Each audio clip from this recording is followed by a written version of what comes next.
E aí, galera, boa tarde, boa tarde. Boa tarde para todo mundo, tudo sob control. Como é que estão vocês? Como é que fomos de fim de semana? Como é que estamos no começo dessa semana? Me digam aí como é que tá a parada. Gabriel, meu nome, show de bola, tamo junto. Boa tarde. Deixa eu ver quem mais, quem mais, quem mais, quem mais, quem mais. Olha só. Beatriz, tudo bom, minha querida? Boa tarde também, grande Lucas. Galera do Vermelho hoje aqui, meu irmão. Galera do Vermelho aí, todo mundo com força, mano. Show de bola. Eu não tinha nem visto que ele tinha pego a camisa vermelha. Pois é, olha só, o vermelho está atuando sobre nossas consciências e no inconsciente a gente tá todo mundo junto aqui. Olha só, se fosse em época de final do campeonato estadual, isso podia dar treta, né, mano? Embora não sei se vocês são americanos, eu não sei nem o que eu sou. O cabelo de Sansão vermelho, meu irmão. Olha aí, eu estou dizendo a você. Chegou, é tudo no vermelho, bicho. Olha só. E aí, meus queridos, deixa eu ver aqui quem está conosco aqui na parada. Aristides, Beatriz, que está aqui, já falamos, Eduarda, Ellen Tamires, Gabriel também, já falamos aqui, Lucas também, Luísa Pernambuco, Malu, Maria Luísa, Mariana, Mateus, Sansão e Yasmin. Pois é, estamos chegando aqui para uma aula, mais uma aula. Vou dizer para vocês qual o número dessa aula para a galera que gosta. Eu não sei vocês, quando eu começo a rotina, eu sou um maluco, o psicopata das planilhas, eu saio anotando tudo. Então, eu tenho planilha para tudo, para absolutamente tudo. Deixa eu ver se eu consigo mostrar uma planilha que eu tenho para alguma coisa aqui de vocês.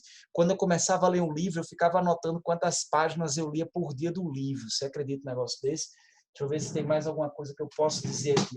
O financeiro é só o que eu tenho. Se eu compro, não é assim. Às vezes você diz assim, comprei na rua, sei lá, eu saí, comprei uma roupa e vou anotar. Não, se eu comprar um Trident na rua, eu anoto. Se o Trident for assim, não, eu estou só com 50 centavos aqui, a moça diz assim, leva só pelos 50. Eu chego em casa, eu anoto os 50 centavos do Trident.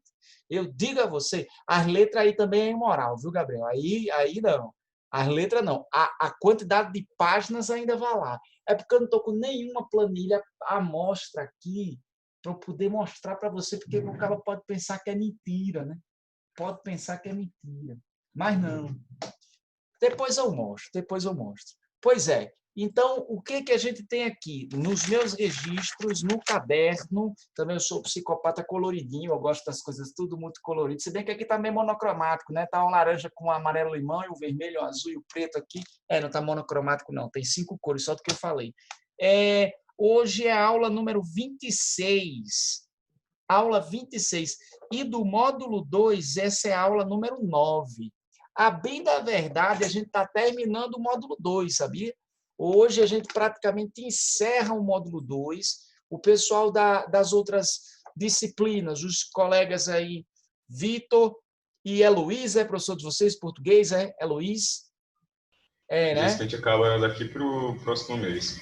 Daqui para o próximo mês está acabando, né? Pronto. Aqui a gente já vai encerrando praticamente. Vamos continuar usando algumas atividades, entendeu? A gente não vai terminar o uso absoluto agora, porque tem algumas atividades que a gente ainda vai pegar, é um módulo que tem muitas atividades.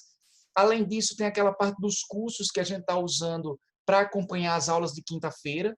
Então, o módulo ainda tem certa usabilidade. Mas aquilo que é mais importante nele, de conteúdo propriamente dito, a gente está encerrando hoje, tá? Aula número 9 do módulo 2. Show de bola? Tem Vamos redação nessa. no módulo 3, professor? Olha, para a redação, o módulo, você perguntou o que vai ter, o que vai ter no Conteúdo. Pronto. Módulo 3 de redação, todo ano, na verdade, para ser sincero, nunca tem módulo 3, nunca tem uma apostila 3. A gente fica livre para a prática. No módulo 3, a gente intensifica a prática de produção textual. Então, o que acontece muito é o uso de materiais avulsos com propostas de produção textual para que vocês possam produzir e enviar para mim. É a partir desse momento que a coisa de escrever começa a ficar mais intensa, tá? Começa a ficar mais intensa. Neste ano, a situação da pandemia não nos paralisou, mas teve o efeito de diminuir aquilo que a gente costuma fazer, né? Todos os anos. Geralmente a gente teria, geralmente em uma situação normal, dia sim, dia não teríamos redação. E aqui a gente passou muito tempo sem ter redações. Contando com a do simulado, a gente teve 12 atividades. Tá? Contando com a do simulado, nós tivemos 12 atividades de redação. Se numa situação normal, a gente teria aí para mais de 20. Né? Se a gente teria para mais de 20, porque ia ser mais dinâmico a forma como tudo funcionaria, né? A quantidade de propostas de produção seria maior. Mas agora é a hora de a gente intensificar. Isso não traz para nós um prejuízo, porque a gente tem um tempo mais dilatado. Então, até a véspera da prova, a gente vai ter uma condição de dar para vocês aqui, de oferecer para vocês muitas atividades de produção textual. Tá? Muitas atividades de produção textual. Então, vamos nessa, vamos fazer aqui uso hoje, a gente vai usar o caderno de novo. Na aula passada, a gente usou o caderno para poder fazer o quadro comparativo dos gêneros textuais. Lembram? A gente fez aquele quadrinho lá, no fim das contas ficamos com carta argumentativa, artigo de opinião, editorial e dissertação argumentativa, tudo detalhadinho, assim, de forma muito objetiva, em uma tabela, em uma planilha. E eu volto a dizer, essa planilha vocês guardem para a vida, porque ela vai servir ainda muito para vocês, tá? Ela vai servir muito para vocês terem de forma muito objetiva a diferença e as semelhanças entre esses gêneros que a gente abordou. Então, na aula passada a gente fez isso. Hoje a gente começa com 2 temas, tá? Vamos voltar a apresentar temas importantes para a prova do exame de seleção. Só que agora, como as aulas duram 2 horas, vai ter que ser mais breve, vai ter que ser mais rápido, tá? Então, anotem, por favor. Eu acho que na apostila não tem espaço, não sei se tem espaço para vocês colocarem mais temas. Se tiver, são 2 espaços apenas. Tem alguma coisa de espaço aí no módulo 2?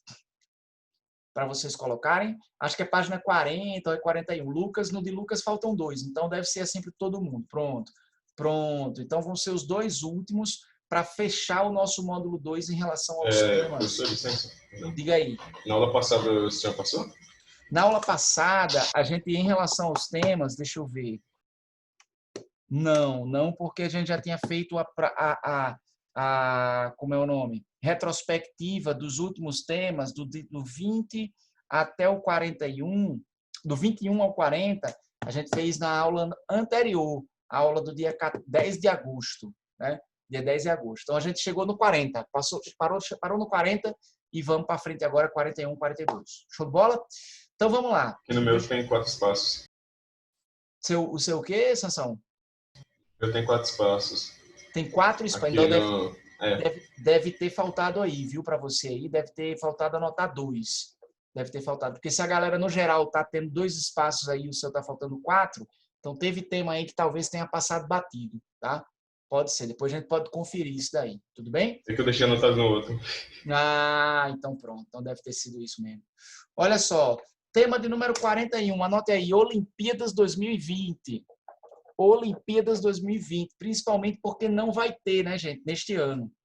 Principalmente porque, historicamente, a gente já teve outras ocasiões que envolveu as Olimpíadas em que elas ou foram canceladas ou elas foram boicotadas. E aí a gente sempre tem que pensar no seguinte, existem as Olimpíadas de verão e as Olimpíadas de inverno, né? Porque existem os Jogos de Inverno que são muito famosos em alguns países, mais famosos até por razões óbvias do que as Olimpíadas de verão. Como nós moramos num país tropical, nós temos a maior quantidade de participação nas Olimpíadas de verão, né? Chegando inclusive algumas dessas Olimpíadas, pelo menos uma, a Olimpíada do Rio de Janeiro, a ter sido feita, a ter sido executada, a ter acontecido aqui, né? No Brasil. Mas existem também as Olimpíadas de inverno. No que diz respeito às Olimpíadas de verão, essa de Tóquio não é a primeira que vai ser, na verdade, a Olimpíada de Tóquio não vai ser cancelada. A Olimpíada de Tóquio foi adiada por causa da pandemia. A gente já teve algumas ocasiões, principalmente durante as guerras mundiais, Primeira Guerra Mundial e Segunda Guerra Mundial, momentos em que essas Olimpíadas foram de fato canceladas. Durante a Primeira Guerra Mundial, 1916 era para ter a Olimpíada, não teve por causa do conflito, e durante a Segunda Guerra Mundial, se não me engano, os anos são 1940 e 1944, então não teve também Olimpíadas nesses 2 anos. Houve, em 1938, as Olimpíadas já aconteceram sob uma tensão muito forte. Eu não sei se vocês já chegaram a ver uma imagem, inclusive do Adolf Hitler, que foi até um estádio, a Olimpíada tinha sido na Alemanha, exatamente aqui em Munique, exatamente, Malu. E aí o Hitler foi até um estádio e havia um corredor alemão que era muito esperado para vencer, só que um corredor americano negro venceu a corrida e o Adolf Hitler se recusou a ficar no estádio para ver a premiação e ouvir o hino americano. Ele saiu do estádio antes disso. Então, a Olimpíada de 38 já foi realizada dentro de uma tensão muito grande. Já havia toda aquela situação que levaria à Segunda Guerra Mundial. E agora a gente tem, de novo, a situação de mais uma Olimpíada, só que essa não cancelada, adiada para o ano que vem. Houve ainda, nos anos de 1980 e 1984, 2 Olimpíadas que foram boicotadas por parte dos seus participantes, dos países participantes. No contexto da Guerra Fria, em 1980, os americanos deixaram de enviar sua delegação para Moscou, para a Olimpíada de Moscou. E, revidando a isso, em 1984, foi a vez dos soviéticos não levarem a sua delegação, e não só a delegação soviética, a delegação de todos os países que faziam parte do Pacto Soviético, né? Os países sob influência da União Soviética, na esfera de influência soviética. Esses países não levaram as suas delegações para Los Angeles em 1984. Então, são algumas coisas importantes em relação às Olimpíadas que é legal saber, no ano em que o calendário olímpico, mais uma vez, foi afetado por causa de alguma circunstância pontual histórica, certo? Então, vamos ficar de olho nesse tema, Olimpíadas 2020, e o eixo temático. Olha, sinceramente, eu vou colocar o eixo temático aqui, sociedade, tá? E a probabilidade de abordagem eu vou fechar como 2. Probabilidade de abordagem, fecho como 2. Aí a problematização número 1. A problematização número 1, eu vou colocar em virtude do que a gente está passando agora. O adiamento em virtude do coronavírus, a Olimpíada de 2020, né? E a problematização 2, eu vou colocar bem genericamente outros momentos históricos das Olimpíadas. E aí a gente foca principalmente nesses aí que eu mencionei, tá? A gente foca principalmente nesses aí. O momento dos cancelamentos em virtude das guerras mundiais e também os 2 momentos de boicote em virtude da Guerra Fria, tá? Então, vamos ficar atentos e atentas a essa temática das Olimpíadas de 2020, ok? Vamos agora para o tema 42. Tema 42. Opa! Opa! Qual foi, Rony? Ainda bem que eu tirei, não foi um grito ainda, bem que eu tirei o fone do ouvido. Luta contra o câncer. Esse é o tema, luta contra o câncer. Luta contra o câncer. Luta contra o câncer. E por que especialmente esse tema eu sempre fico de olho, né? Porque tem todas essas campanhas que acontecem ao longo do ano inteiro e o IF aprova, geralmente, quando era em outubro, sempre existia aquela possibilidade de eles abordarem a campanha Outubro Rosa, que é relativa ao câncer de mama, né? E logo na sequência tem o Novembro Azul, que é relativo ao câncer de próstata. Em setembro, é o setembro dourado, além de setembro amarelo, que é o câncer infantil.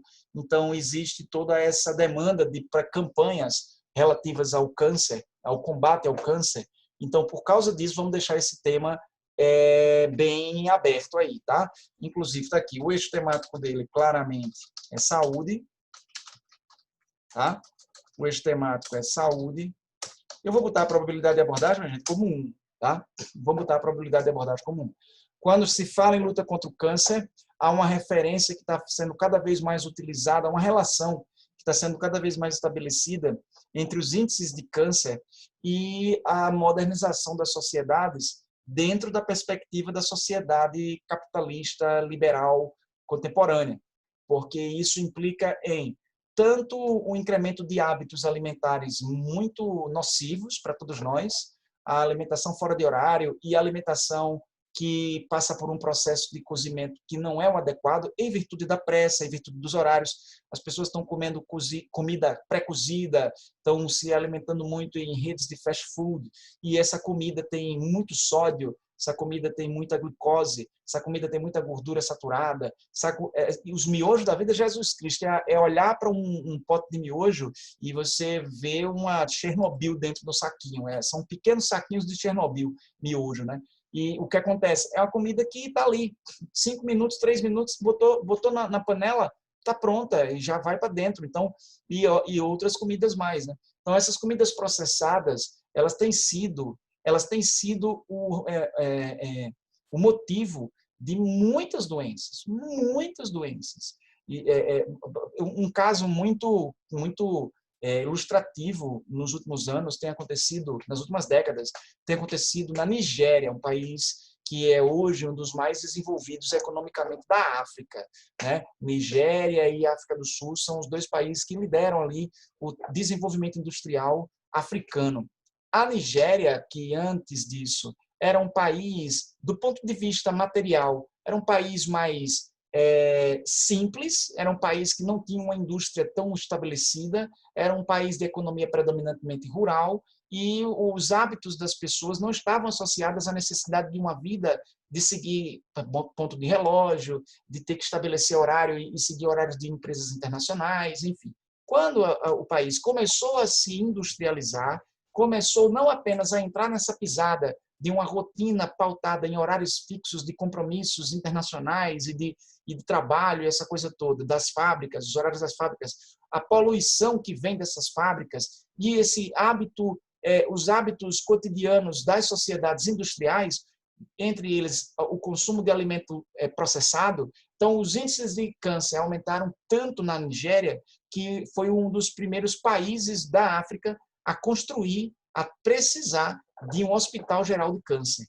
Antes não tinha os índices de câncer, antes da Nigéria, a Nigéria pré-industrial, vamos dizer assim, né?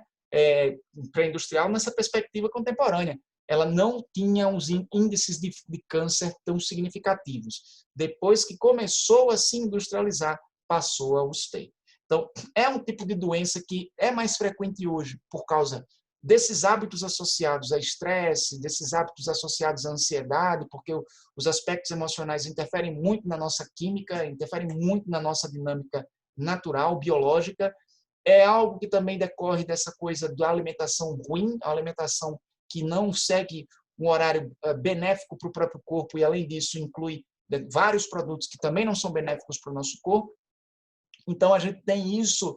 E outra, a nossa expectativa de vida tem aumentado bastante. A expectativa de vida nas sociedades industriais ela aumentou nas últimas décadas, e aí as pessoas envelhecem, mas acabam envelhecendo mal.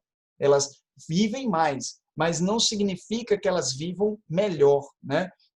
Tudo por causa dessa situação de anos e anos, ao longo de uma fase da vida inteira, comendo mal. Exatamente, a predominância dos fast foods. E aí, Sansão, e Malu também, exato, Sansão, próprio da dinâmica celular, quando você coloca o corpo sob a pressão desses agentes tão nocivos, né?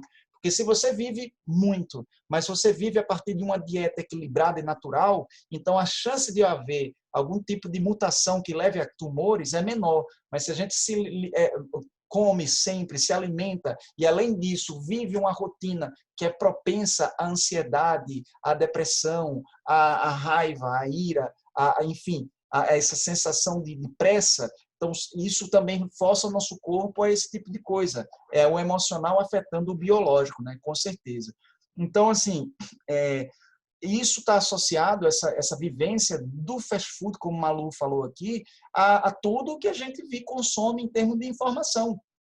Então, passar numa lanchonete como o McDonald's, Burger King, sei lá, Pizza Hut, é algo que passou a fazer parte e foi colocado para nós como parte de uma coisa do ser descolado, né?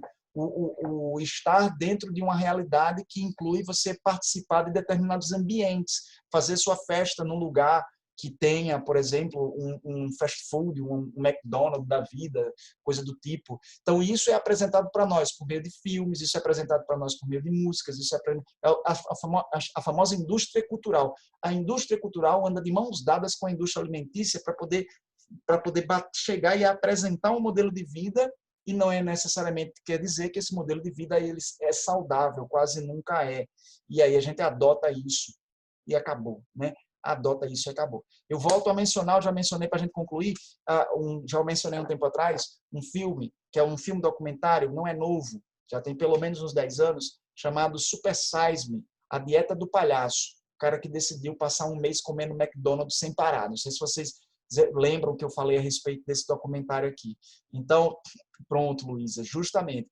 O cara é de uma rede de TV e ele quer provar que a comida do McDonald's, assim como desses outros fast foods, são muito ruins, fazem mal. Então, ele se propõe a durante um mês, só comer o que vende no McDonald's. E não só, ele decide aceitar tudo aquilo que os atendentes do McDonald's oferecerem para ele. Então, se ele chegar e disser, eu quero esse sanduíche, e o cara do McDonald's, né, o atendente ou a atendente disserem, você não quer aumentar um pouco aqui por uns centavos a mais, botar um refrigerante Big, ou sei lá, o tamanho Super Size, que é o tamanho Plus, né? E ele, não, beleza, pode botar. Então, ele teve problemas, complicação seríssima, principalmente no fígado. No fígado. O cara teve gordura no fígado em um mês. E uma coisa seríssima, gordura no fígado. Então, os médicos diziam para ele, não vá nessa. E ele perguntava aos nutricionistas quanto que uma pessoa poderia, assim, estaria autorizada a comer no fast food por mês. Ele disse que teve telefonou para uma nutricionista e no telefone ela dizia assim, mesmo que se a gente tivesse passado por uma hecatombe nuclear, que todos os outros restaurantes tivessem explodido e a gente só tivesse esse recurso para poder não morrer de fome, aí sim a gente poderia considerar a possibilidade de ir numa rede de fast food. A nutricionista disse isso. Imagina aí como é que não é o negócio, né? Pois é. Ô, Gabriel, eu já ouvi, cara. Me diz, tá na Netflix? Ainda está disponível na Netflix? Tu sabe dizer? Tá, né? Massa. Rapaz, eu anotei esse filme aí. Eu anotei esse filme, Mauthausen, fotógrafo de Mauthausen, a pronúncia é linda. Eu anotei esse filme aí para poder assistir depois, mas não fiz isso ainda. Eu estou retomando as temporadas de House of Cards que eu não consegui terminar da primeira vez, aí eu estou assistindo tudo de novo para poder chegar onde eu estava antes. Aí eu não estou assistindo, e estou assistindo Hollywood também, que é outra série legal. Aí, mas eu já ouvi falar e estou interessado em assistir esse filme aí. O que a gente tem então para concluir esse tema? A luta contra o câncer, temático de saúde, probabilidade 1. Vamos para as problematizações possíveis. Está dentro dessa perspectiva aqui, problematização 1, hábitos da sociedade contemporânea, e a problematização 2, deixa eu buscar lá no planejamento, avanços científicos, porque também tem esse outro lado, sabe? Houve um avanço significativo da ciência no que diz respeito a essa doença e, em certos casos, quando é descoberta de forma precoce, né? Quando é descoberta no seu princípio, existem determinados tipos de câncer que têm índices altíssimos de cura, altíssimos, né? Até um tempo atrás, o câncer era considerado também uma doença incurável, mas com o avanço científico, houve essa tendência de se fazer um diagnóstico com mais antecedência e, além disso, desenvolver tratamentos e desenvolver abordagens medicamentosas menos danosas. O problema do tratamento contra o câncer é porque o que se tem hoje, que é a radioterapia e a quimioterapia, são tratamentos e abordagens que agridem também as células saudáveis. Esses tratamentos eles não agridem apenas as células cancerígenas, eles acabam agredindo também as células que estão saudáveis. E isso debilita o sistema imunológico da pessoa, que já está fragilizado em virtude do câncer. Então, por isso que muitas vezes as pessoas, quando estão com uma doença como essa, num estágio mais avançado, acabam não resistindo ao tratamento de quimioterapia e de radioterapia, porque eles são muito agressivos, né? São muito agressivos.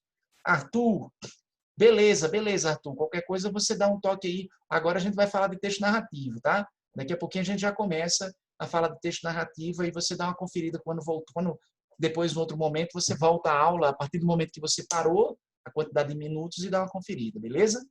Meu querido. Vamos ver aqui.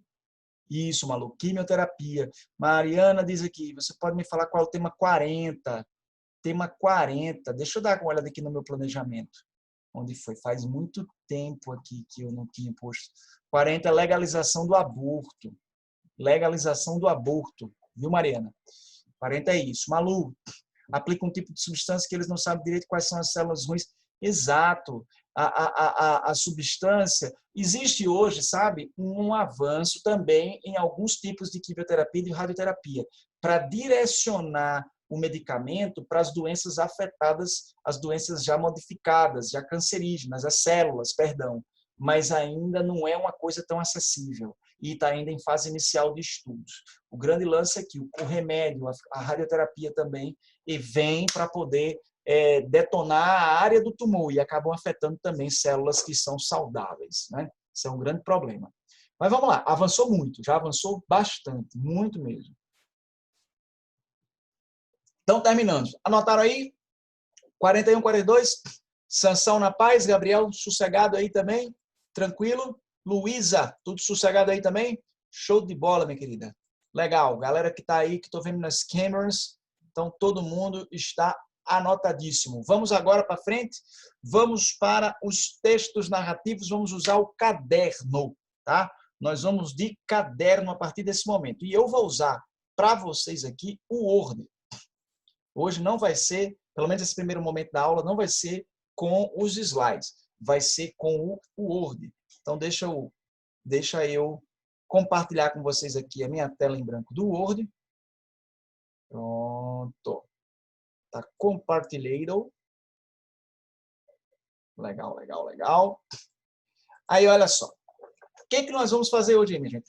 Bota, por favor, aí no seu caderno. O legal é que você possa usar uma folha que tenha... que não esteja assim, mais da metade copiada. Porque a gente vai botar um esquema aqui, tá? Vai ser bem sintético. A apostila, ela é um pouco mais ampla. E aqui a gente vai sintetizar para explicar. O que está na apostila, nós vamos explicar aqui, mas haverá uma ampliação disso com anotações bem sintéticas, tá? Então, o que nós vamos fazer aqui, gente? Olha só. Vocês vão colocar aí, ó, estrutura básica dos textos narrativos. Colocar esse título aí, ó, estrutura básica dos textos narrativos. Que a gente pode dizer também, ó, elementos da narração, tá? Então, o título que vocês vão colocar é isso. Gente, por que a gente vai falar de texto narrativo hoje? Porque o IF já cobrou. Se eu tiver que confessar para vocês assim como um segredo, pô, professor, você acha que o IF vai cobrar de novo? Eu acho que não. Mas a gente está pecando pelo excesso, né? Já foi cobrado isso no IF? Já. O IF já cobrou texto narrativo. Eu me lembro aí de pelo menos 3 ocasiões em que o IF cobrou texto narrativo. O primeiro deles foi o mais bobo de todos. Foi uma notícia. Ali foi uma proposta otária, viu?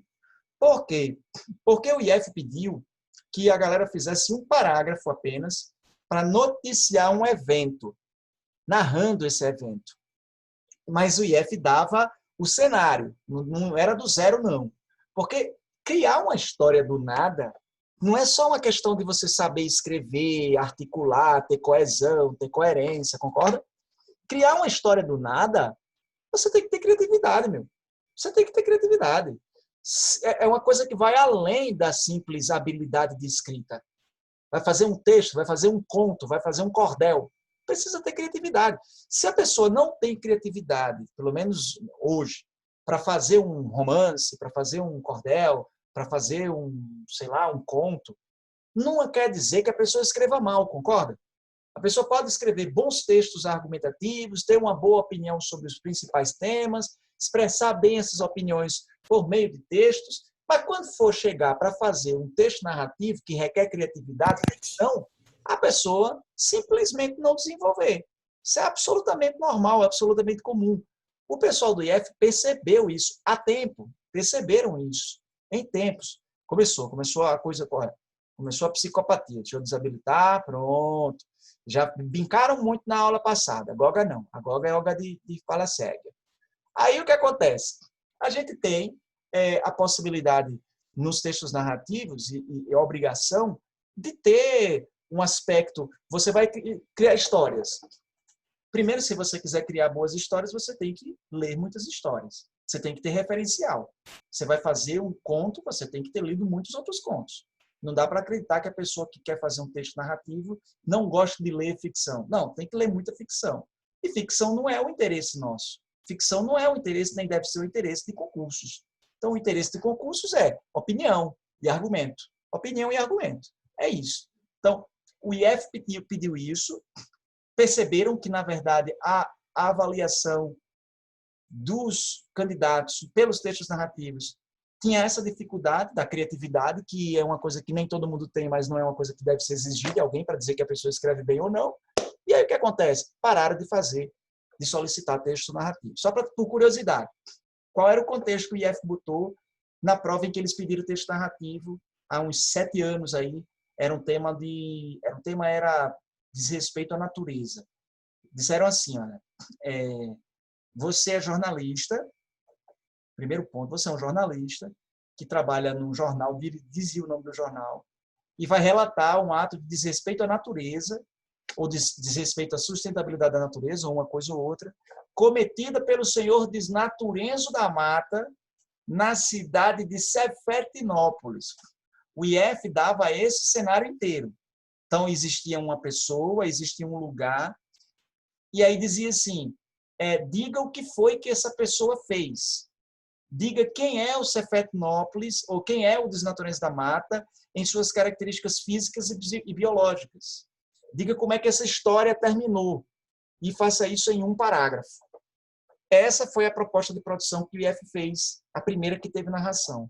Aí o que acontece? Onde é que estava aí o nosso elemento objetivo? Eu sabia que era na cidade de Cefertinópolis, sabia que era um ato de desrespeito à natureza, sabia que foi Desnaturenzo da Mata que praticou. Agora, onde é que está o elemento criativo? Como é que isso aconteceu? E outra, o que foi que aconteceu? Como é que é esse Desnaturenzo da Mata? Como é que é esse camarada? Então, eu tinha que dizer. Então, por exemplo, tinha pessoas que disseram, olha, o madeireiro, o dono de uma madeireira, Desnaturenzo da Mata, foi preso na manhã dessa terça-feira, depois de ser constatada que a sua empresa retirava ilegalmente de uma área de preservação florestal quantidades exorbitantes de madeira. Aí pronto. A pessoa fez uma contextualização verossímil, inclusive. Foi muito verossímil o que a pessoa fez. Ela foi lá e apresentou uma informação absolutamente provável. Aí teve outros que botaram assim, Desnaturenzo da Mata era como é o nome? Teve outra coisa, eu não me lembro. Eu não me lembro muito bem. Eu me lembro mais dos bizarros. Os bizarros eu lembro. Vou dizer para vocês os bizarros aqui já já. Mas esse foi o cara ser um madeireiro, o cara ser, por exemplo, um secretário do meio ambiente que fazia vista grossa para os crimes ambientais da cidade. Poderia ser outra perspectiva, outra possibilidade, entendeu? O cara, de repente, ser um dono de um comércio que fazia uma ligação clandestina de esgoto que ia dar no rio e, de repente, estava afetando um pouco a qualidade da água daquele local. Podia ser. Agora, 2 coisas que eu me lembro bem, que foram bem bizarras, foi um cara que disse que Desnaturenzo da Mata foi preso, um cidadão comum, que foi preso porque ele roubou uma vareta de plutônio da usina nuclear de Cefetinópolis e pegou essa vareta de plutônio e jogou no rio. Avalie aí, primeiro, a criatividade do indivíduo e os buracos na história, né? Ele não pulou a cerca para subir no pé de goiaba. Ele, com muita facilidade, entrou numa usina nuclear, estava passeando, viu a porta aberta, resolveu sair entrando. Chegou lá na usina, foi entrando, ninguém perguntou para ele, onde é que fica o reator? Quem sabe ele possa ter até perguntado. Fica ali, ó. Beleza, vou dar um rolê ali. Show de bola. E chegou lá, a vareta de plutônio linda, lá brilhando para ele, simplesmente pegou, botou no bolso, saiu assobiando uma canção, se cansou e disse, quero essa merda mais não. E jogou no rio. Então, isso aí, altamente inverossímil. Altamente inverossímil. Outra coisa. Professor? Oi. Diz aí. Ana Luísa está pedindo para você aceitar ela. Beleza. Obrigado. Acabei de dar o clique aqui. Valeu. Então, a outra possibilidade, Aninha, seja bem-vinda. Boa tarde, minha querida. Outra possibilidade aqui veja só, sim, que aconteceu, outro absurdo. Mas esse foi um absurdo, assim, por uma questão mais, também de verossimilhança. O que acontece? Dizia assim, o camarada dos Naturezas da Mata foi preso depois de ter sido flagrado urinando no rio de Cefetinópolis. Pronto, foi essa a notícia que o cara deu. Aí deixa eu ver um negócio. Pô, tudo bem, mijar no rio não é das melhores, né? Ações que uma pessoa deve executar. Mas isso é mais um atentado ao pudor do que um problema ambiental, concorda? A menos que o cara de Natureza da Mata foi o mesmo que pegou a vareta de plutônio, mas ao invés de jogar no rio, ele temperou a comida com a vareta do plutônio. Aí foi mijar no rio e contaminou com elementos altamente pesados, tóxicos, todo o rio de Cefetinópolis. Aí era outra conversa. Mas dizer que o camarada estava no rio para poder urinar e ele foi flagrado e foi preso porque ele estava desrespeitando o meio ambiente, eu acho um pouco forçação de barra. Nesse caso, o que quem fez a prova teria que atentar? Teria que tomar cuidado com o que a gente chama de verossimilhança e vai ser a primeira coisa que a gente vai anotar, tá? Vai ser a primeira coisa que a gente vai anotar como observação para essa nossa aula. Verossimilhança. E, dentro de uma perspectiva de um jornal, o que cabe e o que não cabe. Então, vamos lá. Por que o exemplo do plutônio não é verossímil? Razões óbvias, né, minha gente? Ninguém consegue entrar numa usina nuclear tão facilmente, se apropriar de uma vareta de plutônio e depois jogar no rio. Então, é altamente incabível, completamente incabível. A verossimilhança não é necessariamente aquilo que é verdadeiro, mas é aquilo dentro do cenário que você propõe que é possível de acontecer. A gente vai ter um exemplo já já.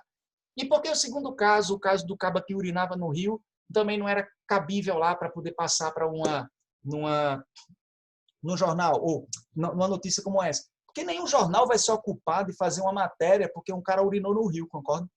Nenhum jornal vai botar o cidadão estava lá no bairro dos Guarapes, no Rio Potengi, foi flagrado, temos fotos. Não vai fazer uma coisa dessa. Então, a pessoa tinha que ter a criatividade de poder ir além do trivial e tinha que produzir algum tipo de fato que fosse possível de acontecer, verossímil, né? E, além do mais, importante o suficiente para caber no jornal. Tal era a característica daquela proposta de produção textual que o IFRN solicitou um tempo atrás. Deixa eu ver, faz tempo que eu não vejo o chat aqui, a galera está me perguntando umas coisas, né? Deixa eu ver aqui, a Aninha perguntou os temas, mas já foi auxiliada nisso aqui. Certo, deixa eu ver. Beleza. Henrique Matheus, o senhor acha que vai ter um intervalo, descontar o tempo do intervalo no final da aula, no caso, o fim da aula seria às 3h40. Bem, se vocês concordarem por hoje, deixa eu ver, já vou fazer uma votação aqui. Aninha já perguntou sobre os temas e Matheus deu uma força aqui, beleza, Matheus, show de bola. Ellen repetiu a pergunta, certo. Seria mais cedo, certo. Deixa eu perguntar aqui, galera, a ideia é a seguinte, foi sugerido aqui que a gente tivesse a aula direto, sem intervalo, mas terminasse às 3h, e não é 3h40, porque não são 20 minutos de intervalo, são 15, 3h45. Então, quem está de acordo com essa, digita 1. Quem não está de acordo, digita 2, por favor. Quem não está de acordo é o quê? É ter um intervalo e aula e até às 4 normalmente. Olha aí, olha aí. Olha, menino, foi um com força aqui. A galera inteira em pesos, em Pegasus, pronto. Então está definido, vamos até as 3h45, tá? Uma horinha daqui para frente. Vamos dizer, o que é democracia, meu? Vê? Aqui, ó, quando se faz uma pergunta, aqui não se diz que quer encher a cara do outro de bolacha, como certos presidentes por aí, né? A gente aqui é democrático, né? É isso, foi unânime. Ideia aprovada no Senado vai agora para a Câmara para poder também ser aprovada lá, né? Que coisa, é democracia, filho. Ó, vamos lá então. Então, primeira coisa que eu quero que vocês coloquem aí, ó, já fizeram o título, né? Tá para vocês aqui o Word, tá aparecendo a tela do Word aqui, piscandinho e tal, na paz? Tá, né? Show, maravilha, Malu. Vamos lá. Então, o que eu quero que vocês coloquem aqui, ó? Olha só, gente. Verossimilhança. 2 pontos. Anota aí essa palavra linda. Verossimilhança. Dá um nome de uma menina. Dá um nome de uma menina. Botar um nome de uma menina, isso aí. Verossimilhança. E aí, claro, como sempre a gente coloca no diminutivo, vai ser chamado de Verinha para frente todo. Mas Verinha de quê? Verônica? Não, verossimilhança. Pois é. Vai ser o nome da criança. Verossimilhança. Gente, para entender, primeiro, para depois copiar. O que é verossimilhança? É a capacidade que uma história tem de ser coerente com o que se propõe a fazer. Veja só, quantas e quantas vezes a gente já não assistiu um filme e chegou os nossos avós, porque isso é diálogo de vovô.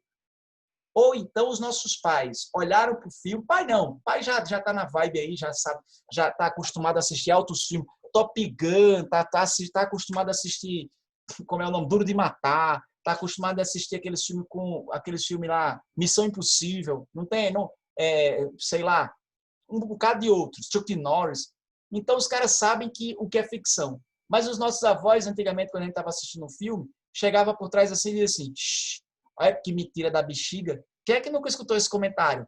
O cara tá lá numa ação total, Rambo, exatamente, Lucas.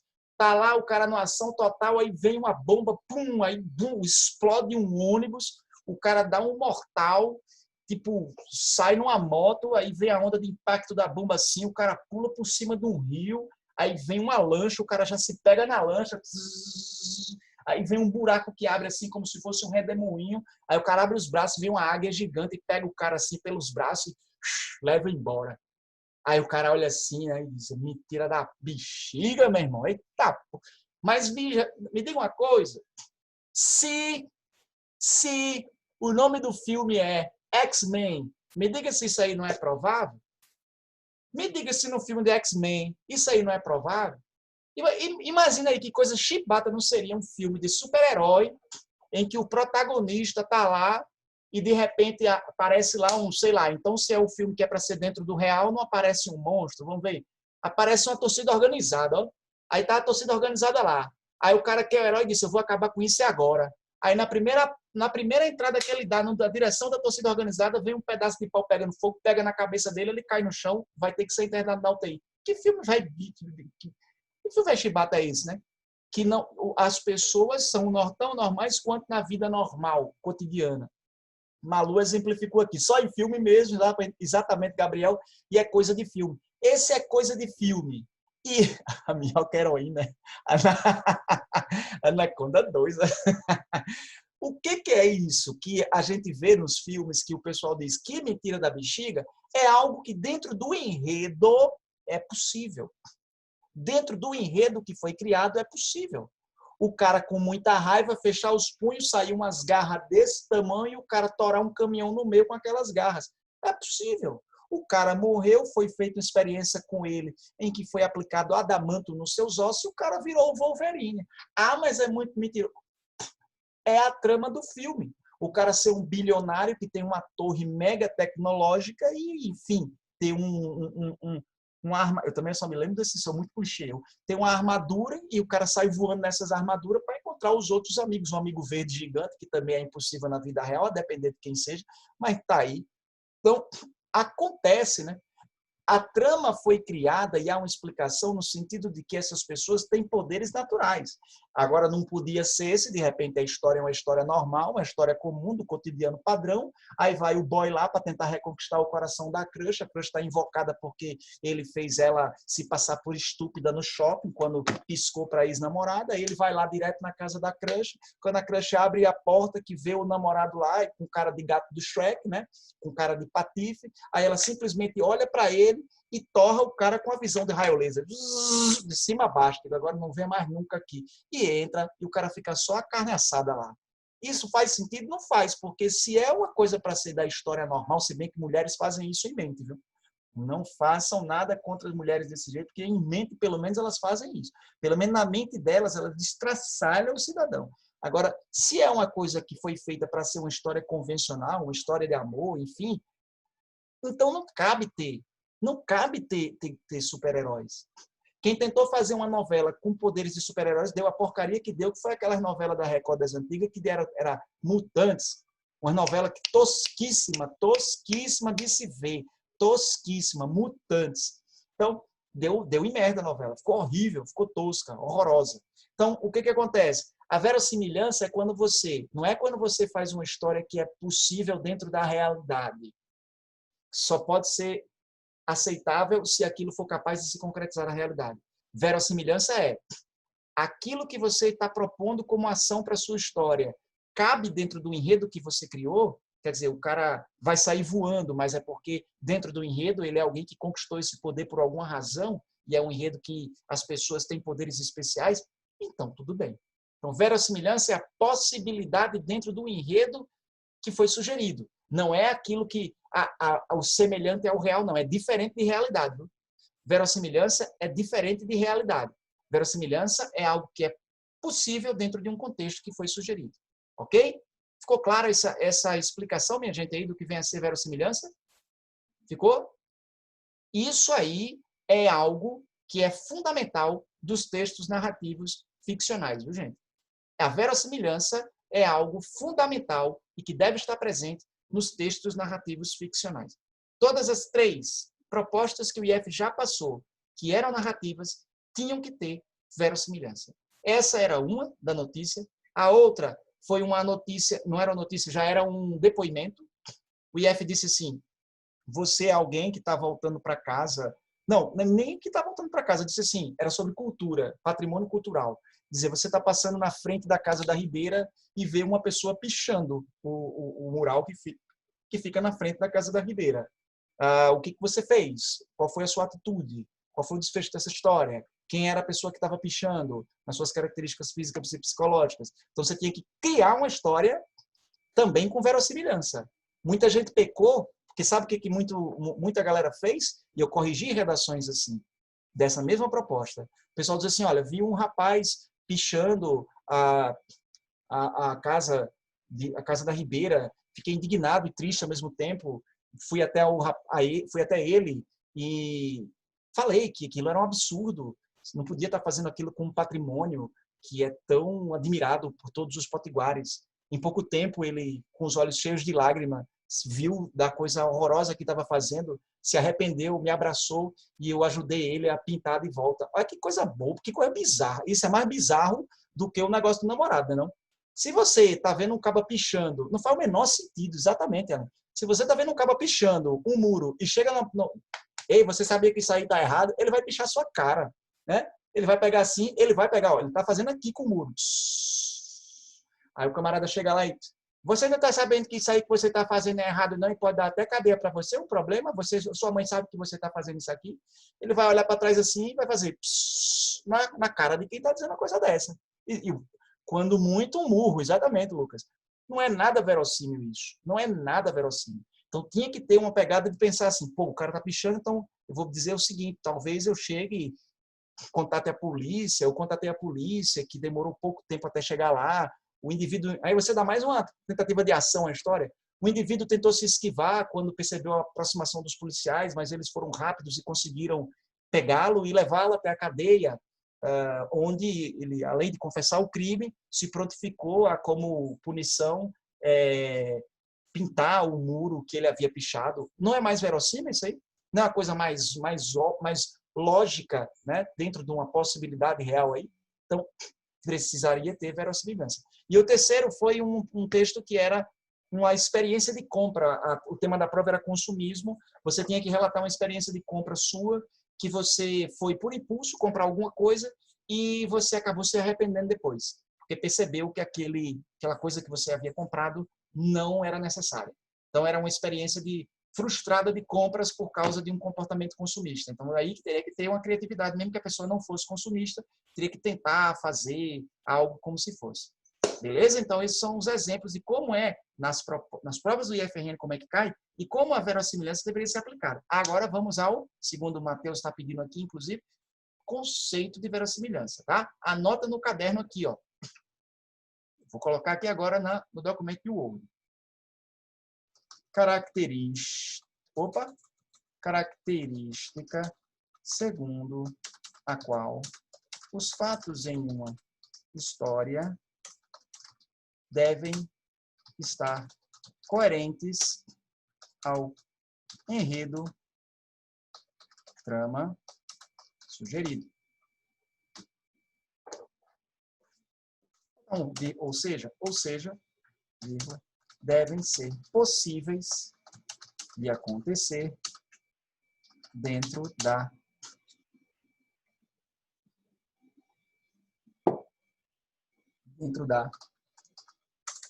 história. Pronto. Está aqui o conceito bem objetivo do que vem a ser verossimilhança. Todo texto narrativo ficcional tem que ter verossimilhança. Todo texto argumentativo tem que ter coerência. Diríamos que a coerência é como se fosse diríamos que a verossimilhança é como se fosse a coerência dos textos narrativos.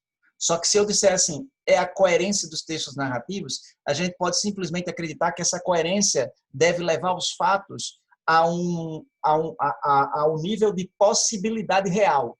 Só é verossímil aquilo que é possível de acontecer na vida real. E não é assim. É verossímil aquilo que pode acontecer dentro do contexto que você sugere.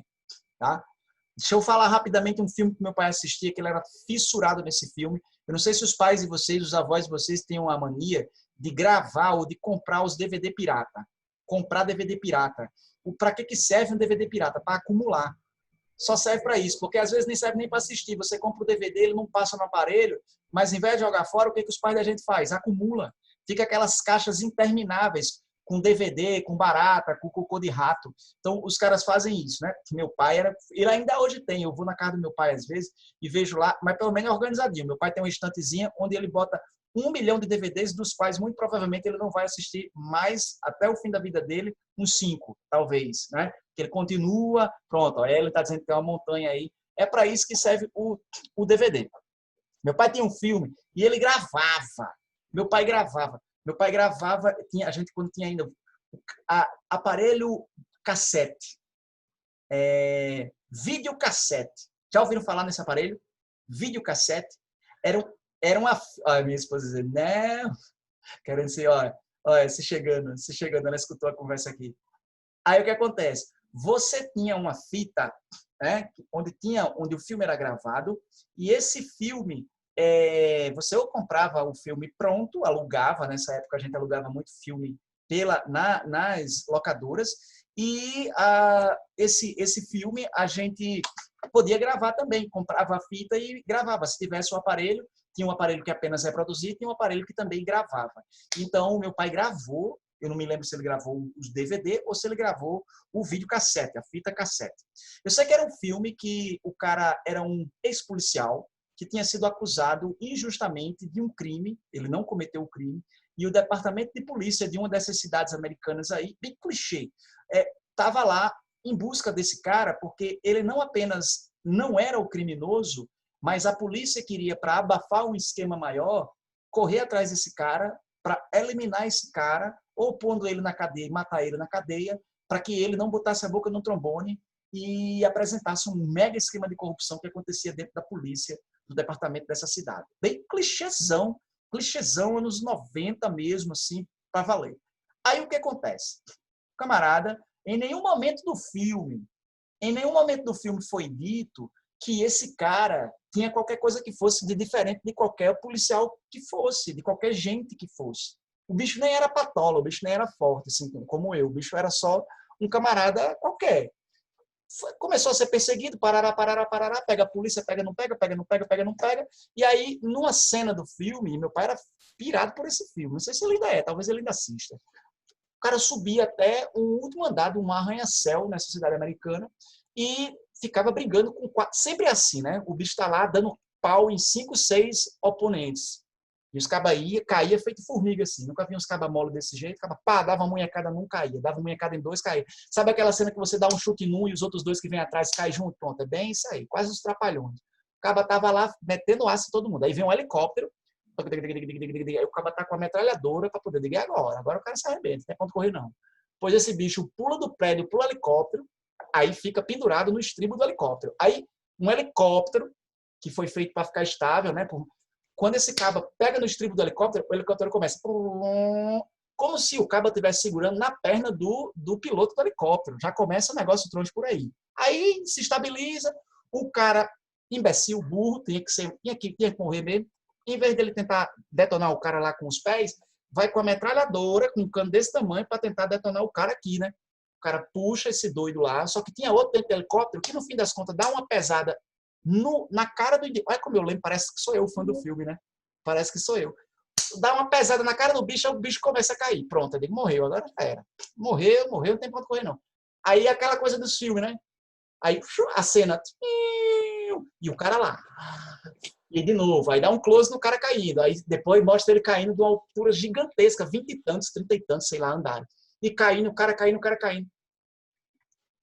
O cara caiu em cima de umas plantas que estavam no hall do prédio, deu um rolamento e saiu mancando, meu irmão. Tu acredita uma coisa dessa? Aí eu fui o cara que nesse dia disse pro meu pai: eita, mentira da bexiga, meu irmão. Que bexiga. Eu não disse meu irmão, senão eu tinha levado um sarrafo do meu pai, né? Mas que mentira danada. Ele, cala a boca, vá dormir, tá na hora. Pois o filme não tinha nada que dizia que esse camarada era alguém que tinha superpoderes ou tinha adamanto nos ossos. Mas o cara caiu numa altura de 32 andares, deu um rolamento por cima de umas plantas e saiu mancando. O que é isso, se não falta de verossimilhança? Não existe verossimilhança. Ainda que fosse Wolverine, ainda fosse lá. Mas Wolverine ainda ia sair pelo menos um sanguinho. O cara só saiu com o cabelo despenteado. Aí é imoral, mesmo. Aí é imoral. Isso é falta de verossimilhança. Entendeu? O conceito de verossimilhança implica nisso aí. E é esse conceito que deve estar em todo tipo de história ficcional. Todo tipo de história ficcional. Entendido aí, gente? Olha, tem alguém, tem vozes chegando aqui, vozes. Ok, vozes? Gente, tranquilo aí? Tudo na paz? Então, vamos para os... Agora que a gente falou a respeito do conceito de verossimilhança, eu quero trazer para vocês aqui o quê? Olha aqui, ômega 3, agora que eu estou vendo aqui, esse ômega 3 aí é turbinado, mesmo. Isso aí era ômega 33. Jesus Cristo. Pronto, Lucas aqui também, ó, caixa de DVD. Nossos avós e pais, meu amigo, são os acumuladores. Acumulador de traquitana. Pois vamos lá, gente. Uma vez que a gente colocou aqui o conceito, né, de verossimilhança, aí a gente vai fazer uns chaveamentos. Eu vou tentar aqui, de uma forma muito objetiva, né, colocar para vocês isso, para que a gente possa colocar no caderno de vocês. Vai ser alguns chaveamentos que eu vou colocar aqui. Deixa eu ver se eu consigo fazer esses chaveamentos por um tipo de estrutura aqui, que é, deixa eu ver, correspondências não, referências, eu acho que não é em referências não. Deixa eu ver. Não medo de pegar aqui e dar um choque. Olha, não pegue não, então. Se der um choque aqui, depois não vai reclamar. Olha. Deixa eu ver, revisão, correspondências, design, correspondência, revisão. Não estou vendo. Vai ser assim, gente. Então, número 1, elementos da narrativa, tá? Número 1. Aí você vai colocar aqui, ó, enredo, tá? Aí, eu queria que você fizesse assim, ó. Depois que você colocou enredo aqui, quero que você faça isso. Cadê, meu filho? Apareça, filho. Tá aqui. Isso aqui, ó. Tá? Vou dar mais um enterzinho aqui. Vou dar mais um enter. Pronto. Vou botar aqui na frente. Em frente ao texto. Pronto. Beleza? Enredo. É a primeira coisa.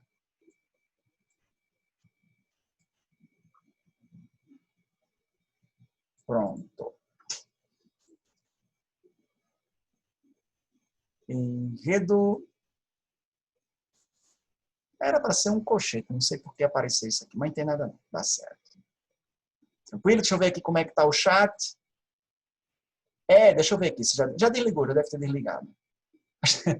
Acho que foi Jordana de novo, nossa colega lá do IAP, que já tinha rolado isso com ela uma vez. Cadê? Lá saiu até já. Não, tá aqui ainda. Pronto. Olha só. O que a gente tem aqui? Vamos para o primeiro... Gente, legal. A gente vai fazer isso aqui. Deixa eu fazer logo esse esquema, que aí vocês vão copiar no caderno de vocês também aqui, tá? Primeiro elemento da narrativa é o enredo. Segundo elemento da narrativa, ó, personagens. Aí, em personagens, a gente vai fazer a mesma coisa.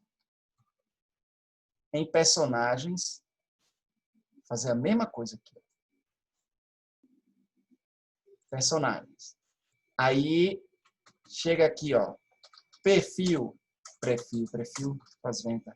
Perfil físico. Aí, aqui, deixa eu ver. Perfil psicológico. Aí, deixa eu botar isso mais para cá. Deixa eu dar um enterzinho mais aqui. Isso aqui volta.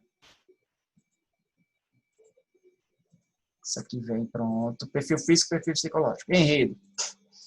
Aí o outro aqui é o seguinte.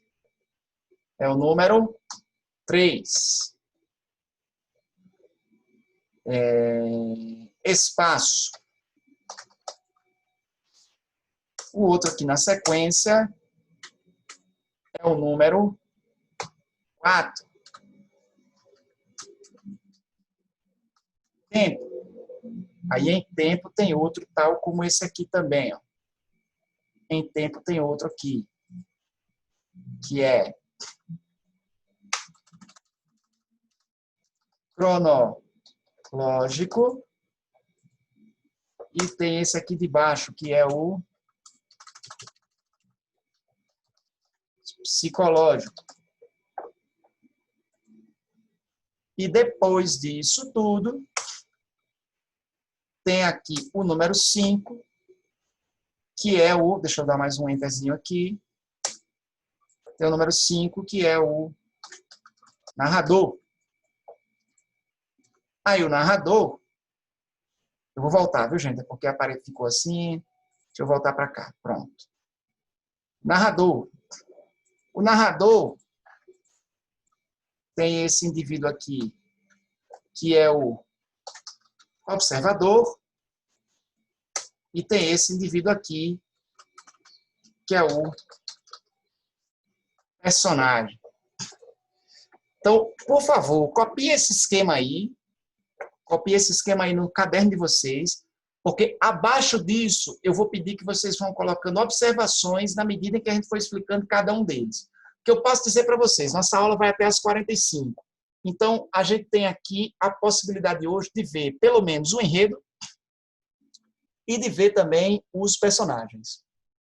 Talvez o espaço, que está muito associado à mesma lógica dos personagens. Talvez tempo e narrador a gente deixe para a próxima aula, juntamente com o 8º ditatal e o 8º vocabulário. Certo? A gente já tem aqui, eu já tenho o 8º ditatal e o 8º vocabulário pronto. Showsos.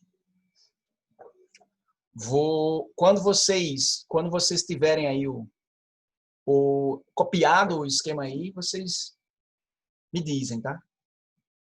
Quando vocês tiverem copiado aí.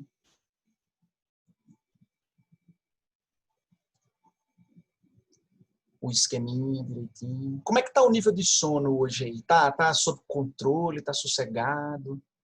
Ó, Luísa estava com a cabeça baixa, eu pensei que ela já estava dormindo. Não abriu, tá abrindo muita boca não, né, Luísa, hoje? Na semana passada você abriu muito, parecia que estava até no dentista. Foi, né? Copiou já, Malu?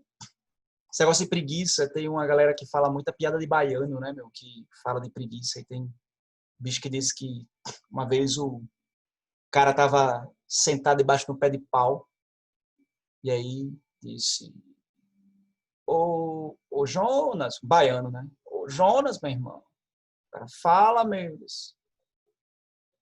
Aí tem veneno pra cobra, tem, meu irmão? Eu disse: vixe, meu irmão, tem não, é porque... Aí eu disse: é porque tá vindo um ali agora, ó. Essa é a piada. Não entendi. O bicho é tão preguiçoso que ele não ia ter condições de se levantar para correr da cobra. Ele perguntou logo se tinha o veneno coisa da cobra, o antídoto, porque a cobra ia chegar nele antes dele conseguir se levantar, pô. Sim, eu achei que quem tivesse perguntado se tinha esse negócio pra cobra era o que tava... Não o que tava deitado, entendeu? Sim. Eu sou um contador de piadas daquele assim, de pedir emprego e não conseguir. Obrigado, foi bem constante. É legal quando eu conto aqui para minha esposa, que ela olha assim e diz: acabou a piada já, Maurício? Eu digo: já. Ela: pronto, preciso sair agora que eu tenho coisas importantes para fazer. Eu digo: tudo bem. Meu Deus. E o pior é que quando a gente escuta a piada, é uma coisa tão legal, né? Que você se acaba de rir. Aí quando eu tento contar, passar para frente, aí estrago geral. Eu escutei uma antes de ontem, que eu ri feito um condenado. Eu não lembro. Eu ia estragar do mesmo jeito se eu fosse dizer para vocês aqui. Todos copiaram?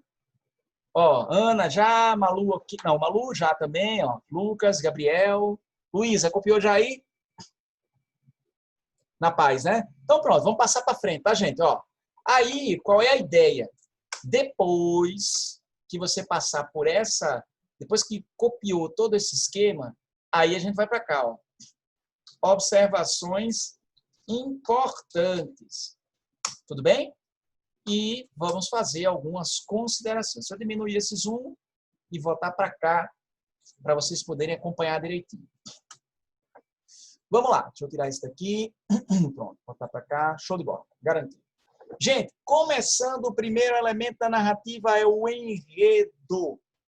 Aí você já coloca nas observações importantes aqui, ó, número 1, enredo. Enredo, 2 pontos. Tá? Anota aí, enredo, 2 pontos. O que é o enredo? É quando quando o cara chega num grande estúdio de cinema para poder tentar vender uma história, convencer o dono do estúdio a fazer um filme, o cara tem que chegar lá com a trama pronta, com o miolo da história pronta. Tá? Tua irmã está entrando aqui, Luísa. Já solicitou aqui a entrada, vai entrar agora, vou dar um alô para ela. Então, o cara entra lá para poder apresentar uma história que está estruturada. Você apresenta o miolo da história, mais ou menos qual é o desenvolvimento, o fio da meada, o fio condutor da história. O enredo é essa trama. Antes de a gente tem muito a ideia de que vai começar a fazer um texto narrativo. Para começar a fazer um texto narrativo, é só botar a caneta no papel e sair desenrolando lá à medida em que a história vem chegando na cabeça. Não. Você tem que pensar na trama como um todo antes de desenvolvê-la. É a mesma coisa, a mesma lógica para os textos narrativos. Só que lá, a mesma coisa dos textos argumentativos. Só que nos textos argumentativos a gente chama isso de linha de raciocínio. Ideia central e linha de raciocínio. E aqui, nos textos narrativos, a gente chama isso de enredo, que é o fio condutor da história. Tá? É o fio condutor da história. Então, o enredo é a trama, é aquilo que dá sustentação a tudo. um fato que aconteça dentro da história tem que fazer sentido dentro da estrutura geral que foi criada para aquela história, dentro do contexto geral que foi criado para aquela história. Onde é que o enredo se encontra dentro de uma história? Nela inteira. O enredo é ela inteira, é a história inteira, entendeu? Então, a gente tem que ter em mente isso. O enredo é... Pronto, você vai assistir a um filme. Você quer saber do que o filme se trata?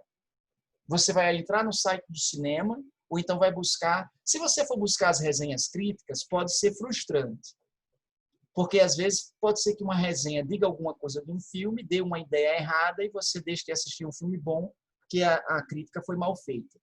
Ou pior, você pode ler uma resenha e a resenha ter spoiler.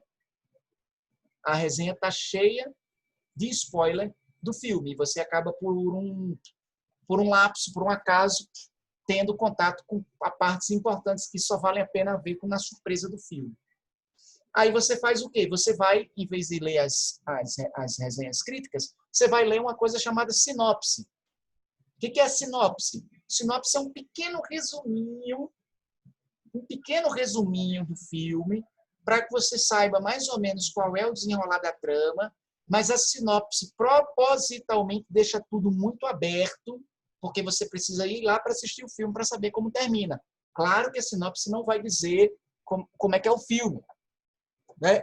Sinopse não pode dizer um grande super-herói que topa tudo para poder salvar a sociedade de todos os perigos. Uma pena que ele morre no final. Sinopse nunca vai poder dizer uma coisa dessa, né? Mas o que nós mais poderíamos usar para nos aproximar do conceito de enredo seria uma sinopse de um filme que diz, em linhas gerais, o que é a história que o filme trata. Tá? Então, o enredo é a estrutura da história, é a linha condutora, é o fio condutor da história, dentro da qual todas as coisas acontecerão, dentro da qual todos os fatos se desenrolarão. Então, é a cama na qual se deitará as ações relativas à história. Você vai começar a escrever, você não pode ter escrito a narração ou começar a escrever a narração sem antes ter definido essa estrutura que essa narração vai ter, para onde essa narração vai ter. E tudo isso que está aqui à direita da palavra enredo, tudo isso faz parte do enredo. Tá? Tudo isso aqui faz parte do enredo. Então, vamos para a definição do enredo. Ficou clara aí essa definição do enredo, minha gente?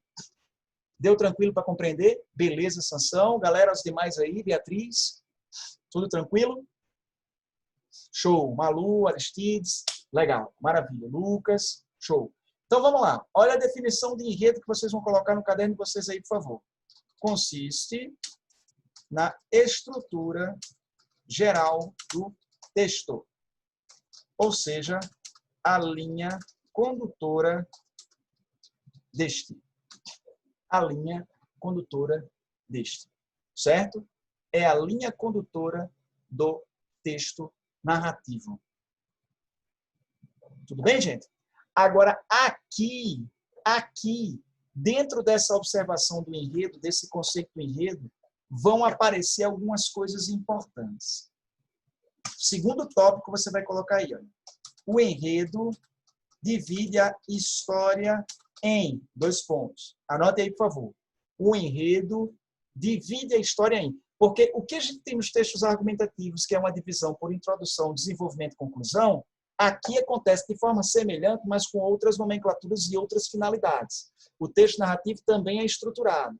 Agora, tem também as partes que aparecem aqui, tem uma natureza diferente dos textos argumentativos. Então, o enredo divide a história em... Aí a gente vai de letra A. Ok? Ó. O enredo divide a história em... Dois pontos. Letra A. Apresentação. Apresentação. Essa é a primeira... O que nós poderíamos chamar, num texto argumentativo, de introdução, num texto narrativo, a gente chama de apresentação. E o que, é claro, é a primeira parte do texto. Mas o que de fato é apresentado num texto narrativo? Um contexto. Um contexto, dos personagens que são envolvidos na história, ou que estarão envolvidos na história, de onde a história se passará, o local em que a história se passará, os aspectos espaciais. e quando a história se passa. A apresentação serve a esse propósito. Você dá para o leitor informações sobre quem são os personagens, onde a história se passa e quando a história se passa. Eu sempre gosto de fazer um paralelo com os filmes. Via de regra, não é sempre, mas via de regra os filmes começam aquele cenário morninho, né? Tá lá a câmera se aproximando. Olha só, o padrão do filme, de alguns filmes. A câmera vem numa tomada aérea, passa os prédios da cidade, o trânsito lá embaixo, uma panorâmica maior, até o horizonte, uma cidade metrópole. Aí depois essa câmera começa a se aproximar de um bairro.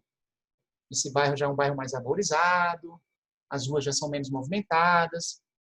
A câmera se abaixa cada vez mais e já começa a focalizar determinadas ruas desse bairro, até o ponto que você consegue ver pessoas caminhando nessa rua.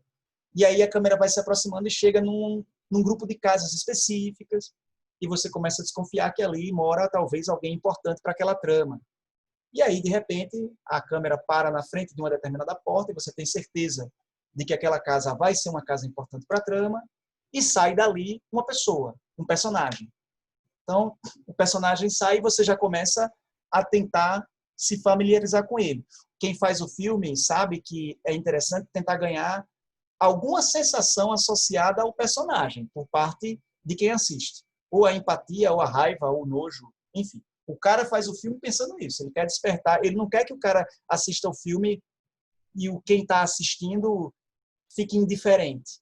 Ele vai mudar de canal. Ele vai sair do cinema, ele vai sair de lá com a sensação de que perdeu tempo. Então, ele faz alguma coisa que envolva aquele personagem para aos poucos ou ir cativando quem assiste, ou ir dando um embrulho em quem assiste, de modo que você fique intimamente ligado, pelo amor, pelo ódio ao personagem. Então, isso aí é uma fase de apresentação. O personagem é apresentado por meio de quê? Das ações que ele faz, do discurso que ele faz, das roupas que ele veste, do lugar onde ele mora, todos os elementos visuais, todos os elementos que alimentam os nossos sentidos. É claro que num cinema, a gente não pode ter ao nosso favor, de forma direta, as informações do olfato. A gente não pode sentir o cheiro do indivíduo. Mas o que a gente vê, o que a gente ouve, o tato, de certa maneira, pode até ser indiretamente apresentado para nós também, porque o visual nos dá alguma perspectiva de como é que é a pele, a textura da pele dessa pessoa.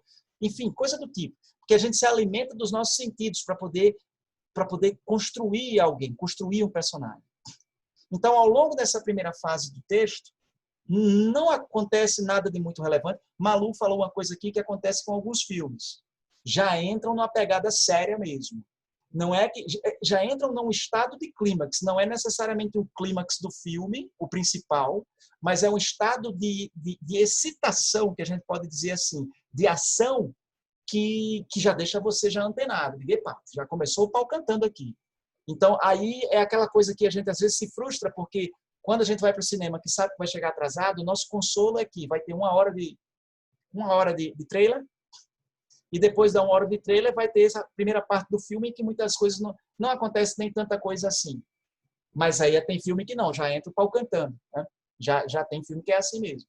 Então, o que acontece?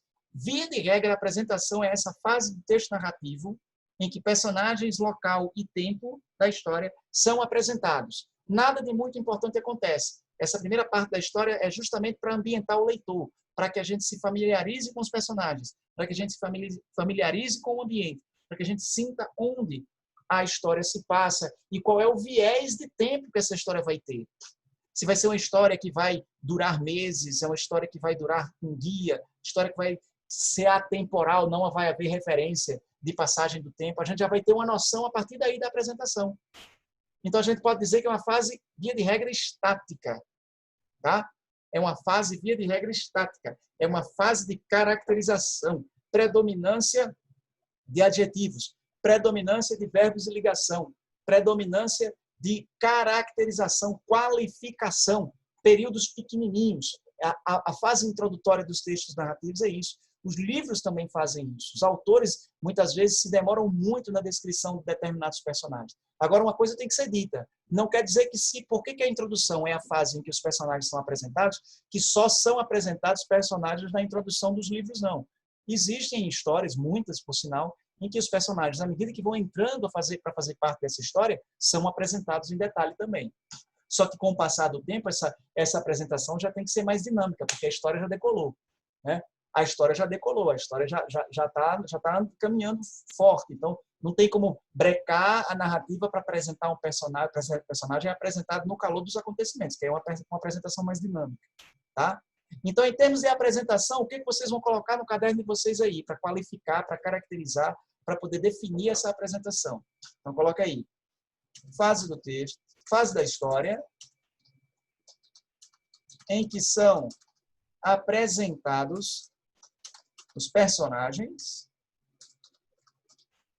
vírgula, o local e o tempo no qual ela transcorrerá. Tá? Fase da história em que são apresentados os personagens, o local e o tempo no qual ela transcorrerá. Isso é a apresentação. Aí vamos continuar na mesma linha aqui. Vou colocar na mesma linha.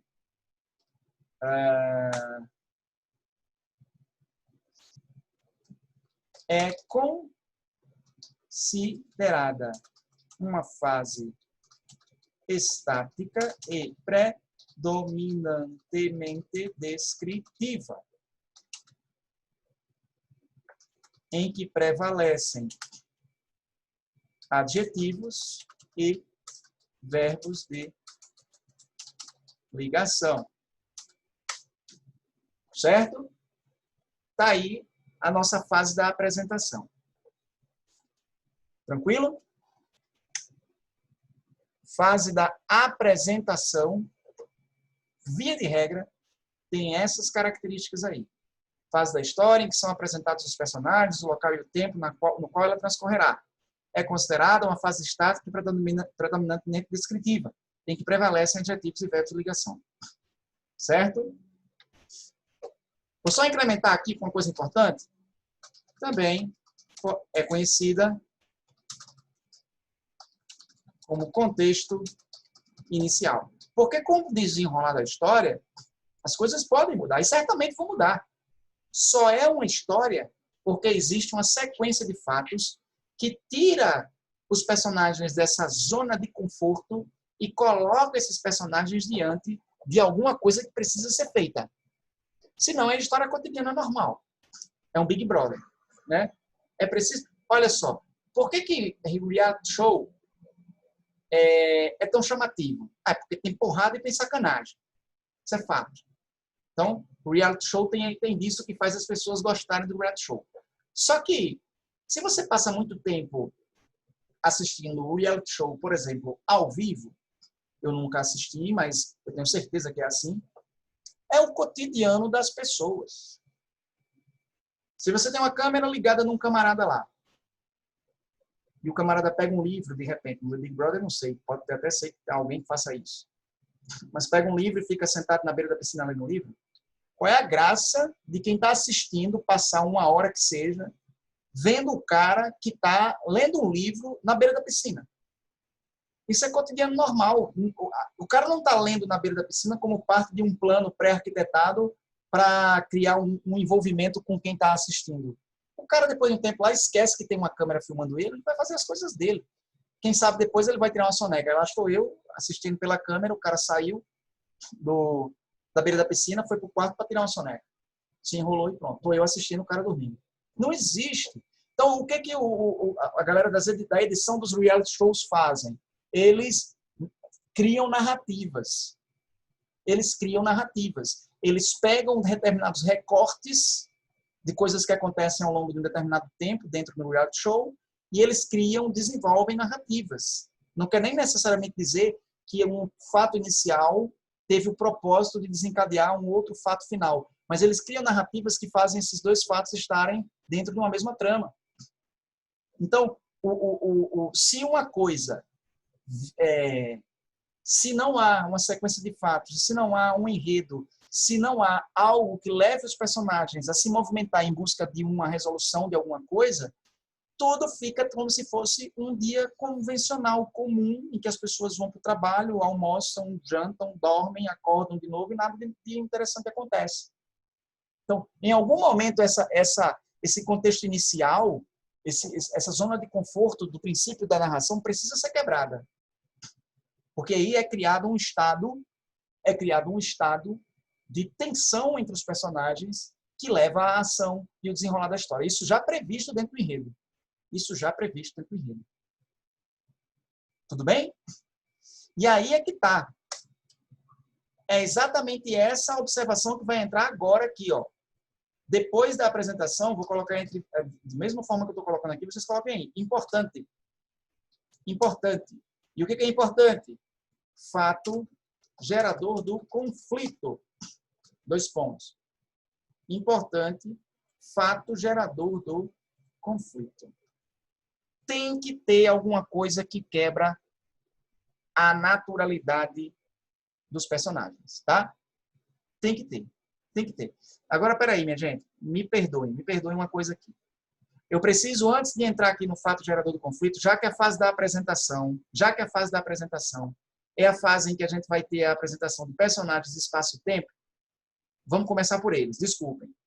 Vamos começar por eles. Vamos mencionar isso aqui, personagens, espaço e tempo e esses outros aspectos, para só então a gente entrar com o fato gerador do conflito. Tá? Então, deixem aberto isso aqui, por favor. Se puder passar corretivo, não sei, alguma coisa do tipo, isso aqui vai entrar depois que a gente estiver tratando, depois que a gente tiver tratado todos os elementos que aparecem dentro da apresentação. Tudo bem? Então, chegou aqui a apresentação, né? Chegamos nessa primeira parte. Apresentamos, deixa eu tirar isso daqui. Aí, olha só. Número 2. Depois que a gente fez aqui da apresentação, a gente vai para o número 2. Porque é lá dentro da apresentação que esses elementos vão aparecer inicialmente. Aí a gente entra com personagens. Aí sim. Essa é a sequência mais adequada aqui, didaticamente falando, tá? Personagens. Personagens. Aí, naturalmente, um conceitozinho bem breve são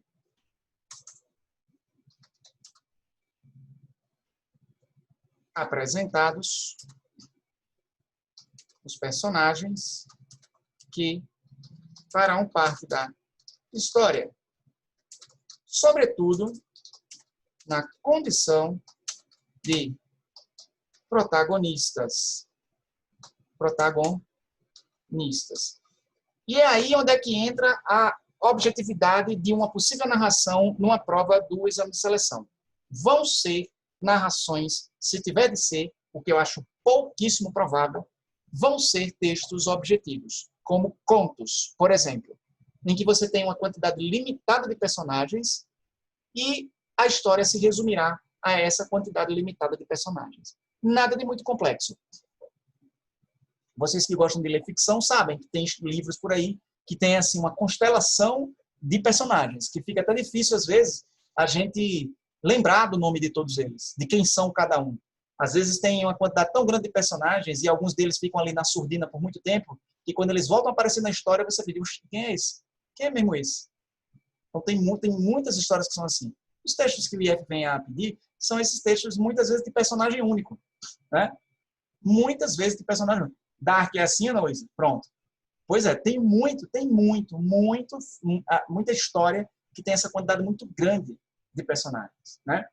Então, aqui você tem, dentro da possibilidade do IFRN, textos que trazem 1 ou, no máximo, 2 personagens. E são eles que serão apresentados. Então, são apresentados os personagens que farão parte da história, sobretudo na condição de protagonistas. Aí vai começar a entrar um aspecto importante aqui, porque esses personagens precisam ser apresentados para nós, que somos os leitores, dando para nós informações que nós possamos processar para construir esses personagens.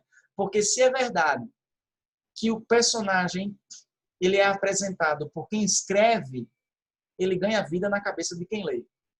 Concorda? Cada um de vocês, de repente, vai ler um mesmo livro, que seja o Dark. A Ana Luísa está falando aqui. Então, se cada um de vocês for ler esse livro, a experiência que cada um de vocês terá e o personagem que vocês terão em mente vai ser completamente diferente um do outro. É uma série? Ah, pronto, show de bola. Então, veja, imaginemos que todos vocês tivessem de assistir. Ah, não, isso é uma série? É uma série de livros? É uma série de livros? Não, uma série.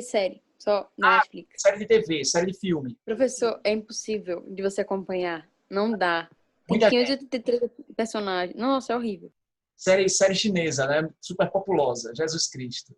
Chinesa, pelo menos, na quantidade de gente. Agora, o que eu quero dizer, por exemplo, um livro.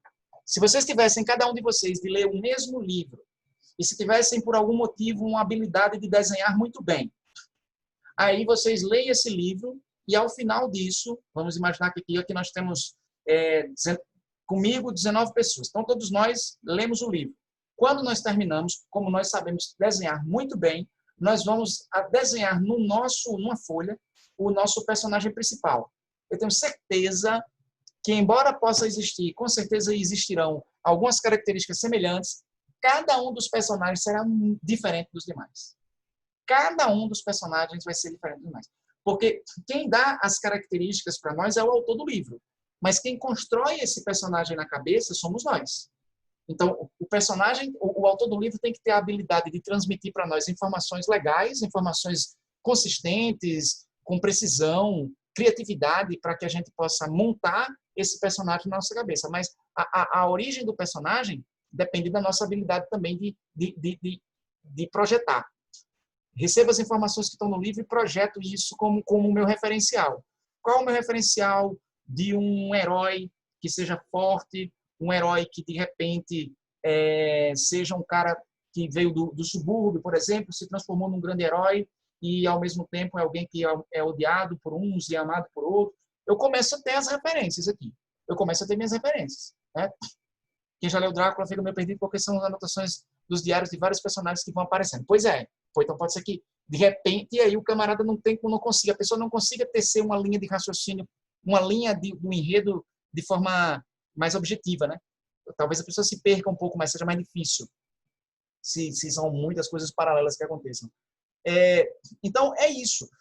A apresentação dos personagens tem que fazer com que a gente possa construir. A gente se frustra muitas vezes quando vai ao cinema para ver um filme que foi fruto de uma obra, de um livro que a gente leu e adorou, porque quando a gente chega no cinema descobre que os personagens que estão lá, representados por atores e atrizes de carne e osso, são muito diferentes daqueles personagens que nós construímos na nossa cabeça. Os cenários são muito diferentes do que aqueles que nós construímos na nossa cabeça. E porque também uma coisa é uma história feita para um mercado editorial e outra coisa é uma história feita para um mercado cinematográfico. Tem que se fazer adaptações para o gosto do cliente. Então, quem vai ao cinema não é necessariamente quem lê. Não é. Muitas vezes, na maior parte das vezes, principalmente em se tratando de Brasil, quem vai ao cinema não tem tanto hábito de ler.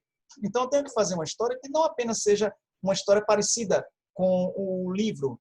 Tem que ser uma história que tenha uma existência própria, sem necessariamente quem tenha lido o livro para que possa gostar. Porque se eu fizer uma história só para quem lê o livro, corre até o risco de eu ainda não agradar. Porque quem lê o livro teve a sua experiência particular de construção dos personagens da história a partir de seus referenciais. E o diretor nem sempre vai ter esse mesmo referencial. Né? Drácula, de 1950, se baseia mais no livro do que essas outras adaptações, mesmo sendo preto e branco, e não tendo tanta trilogia. Pronto, tecnologia, sim. Cada um tem realmente uma perspectiva muito particular. Então, para a gente, sacramentando aqui, os personagens são apresentados, os personagens que farão parte da história, sobretudo na condição de protagonista. Aonde são apresentados? Aqui, né? Nessa primeira fase do texto narrativo. E quais são os aspectos? Aí coloca na sequência aqui, são considerados na descrição os aspectos. Aí 2 pontos. Aí 2.1 embaixo. 2.1. Qual foi o primeiro que eu botei lá? Físicos. Tá? Então, anote aí. Aspectos físicos. Você tem que tentar descrever o personagem dando informações que permitam ao ao leitor, construir esse personagem na cabeça dele. Então, os aspectos físicos. Quais são os aspectos físicos e como eu descrevo esses aspectos físicos? Aí, olha só. Anota aí, por favor. São explorados os órgãos são explorados os sentidos humanos para uma descrição mais realista, mais rica e realista. Mais rica e realista. São explorados os sentidos humanos para uma descrição mais rica e realista. Então, o que é que você vai fazer? Você vai dizer sobre a altura do personagem, você vai dizer sobre a cor da pele, a cor dos cabelos, se tem barba, se não tem, cor dos olhos, como se veste. Você vai, alguma marca específica, tatuagem, cicatriz, coisa do tipo. Acessórios. Então, isso é aspectos físicos. E aí é o físico, tanto biológico, como também esse físico externo, estético. Tá? Também é possível. Então, quando você vai descrever um personagem, você pensa nisso. Eu tenho que tentar dizer coisas que façam com que quem está lendo consiga reproduzir essa pessoa na cabeça dele.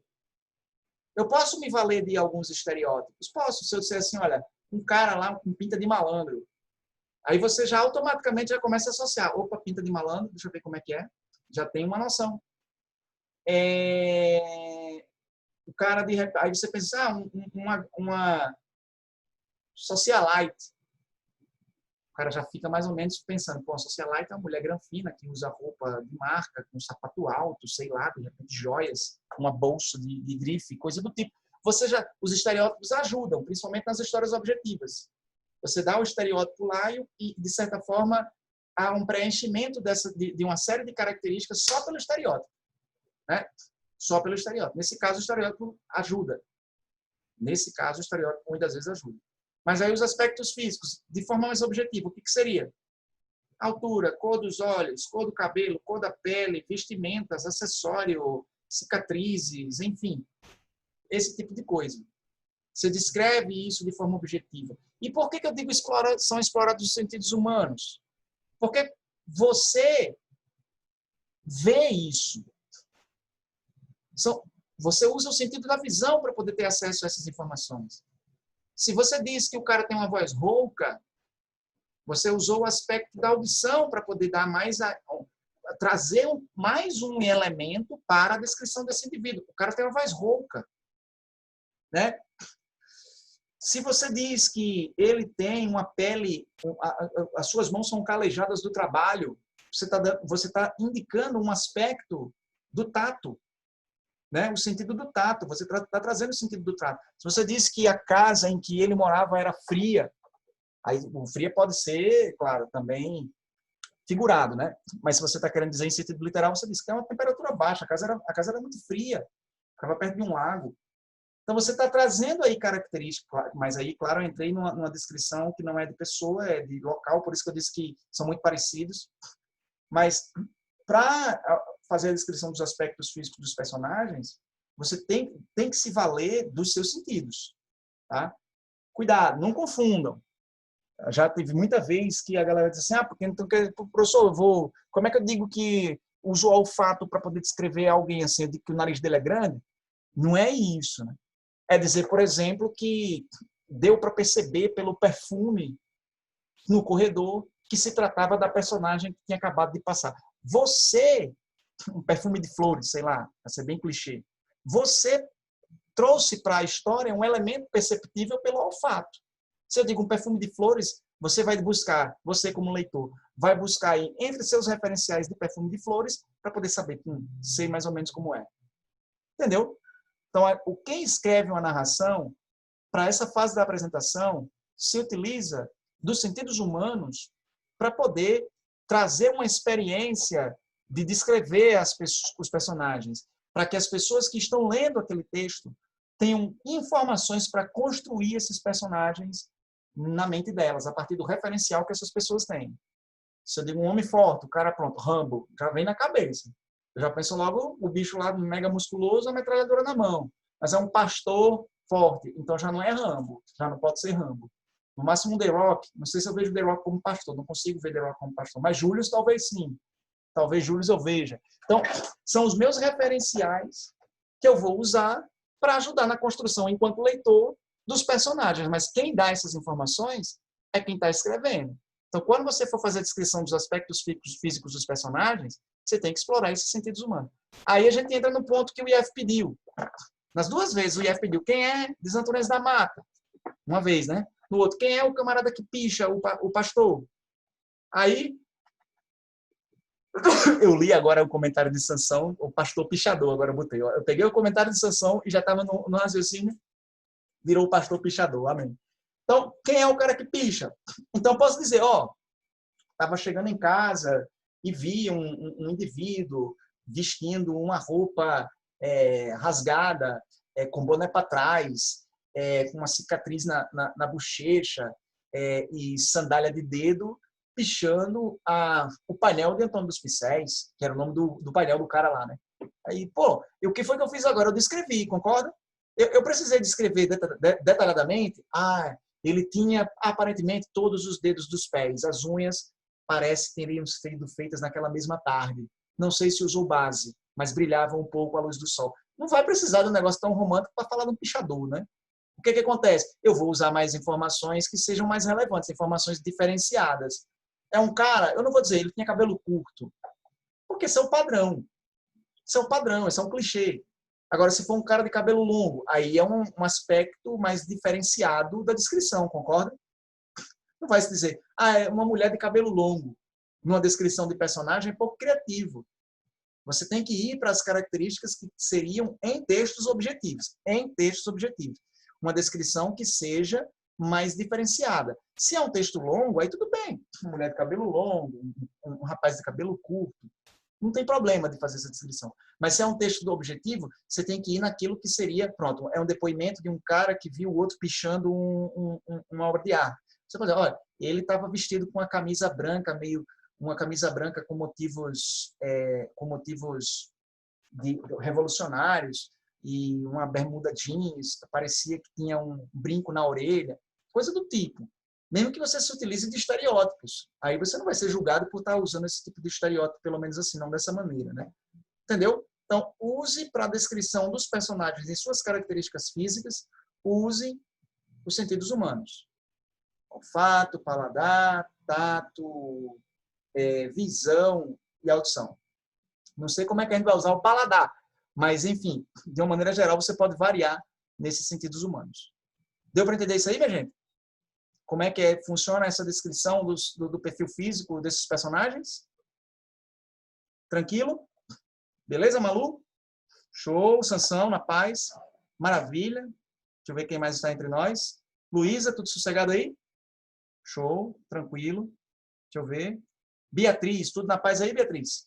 Está conosco? Deixa eu ver.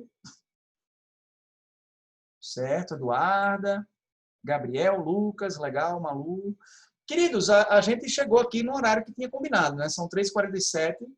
Eu quero, então, deixar isso aqui em suspenso, essa parte.